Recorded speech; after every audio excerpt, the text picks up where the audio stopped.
Déclaration de Générations et Peuples solidaires relative à la mascarade électorale du 31 octobre 2020. Notre pays, la Côte d'Ivoire, vient de vivre la pire consultation électorale jamais organisée sur son sol.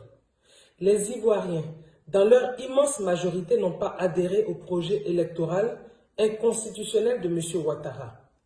Les populations mobilisées partout sur le territoire national ont vaillamment empêché le déroulement du scrutin ou se sont abstenus d'y prendre part.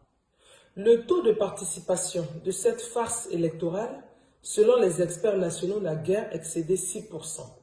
En revanche, l'opinion publique nationale et internationale a été témoin de la brutalité exercée par les miliciens armés de M. Alassane Ouattara à l'encontre des manifestants.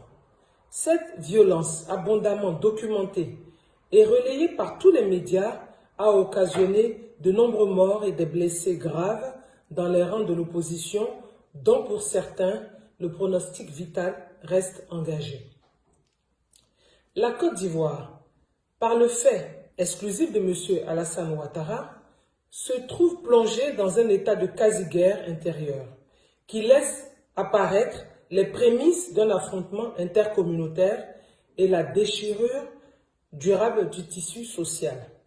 Si rien n'est fait pour stopper cette dérive, notre pays risque de revivre les tourments d'un passé pas si lointain.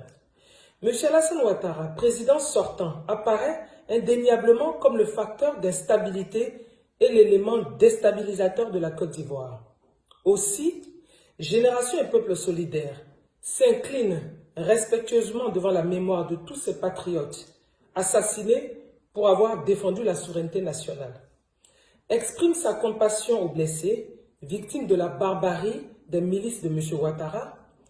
Félicite chacune et chacun de nos compatriotes pour leur engagement et leur détermination sans lesquels le mot d'ordre de désobéissance civile n'aurait pu connaître un tel succès.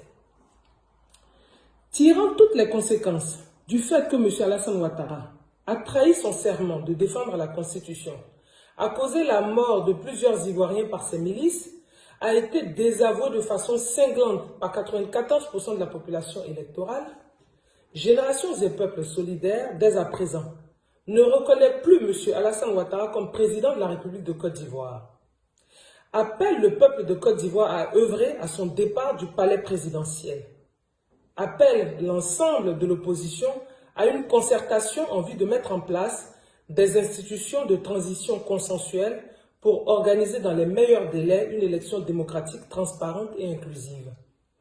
Appelle au retour de tous les exilés et à la libération immédiate de tous les prisonniers politiques et militaires. Appelle toutes les forces vives de la nation, y compris les forces régulières, à se mettre à la disposition du gouvernement de transition qui sera mis en place. On appelle à la communauté internationale pour accompagner le peuple ivoirien dans sa quête de stabilité, de paix et de démocratie. Tient particulièrement M. Moussa Faki, complice des tueries qui ont eu lieu en Côte d'Ivoire, et demande au président de l'Union africaine de prendre à son encontre toutes les mesures appropriées. Dénonce la trahison de certains observateurs de la CEDEAO et tient pour complice le président de la commission de la CEDEAO, l'Ivoirien Jean-Claude Brault. Demande au peuple de Côte d'Ivoire de demeurer mobilisé et déterminé car aucun régime ne peut résister face à la mobilisation et à la ténacité d'un peuple en lutte. Fait à Paris le 31 octobre 2020 pour Génération et Peuples solidaires, Maître Afoussiata Bamba Lamine.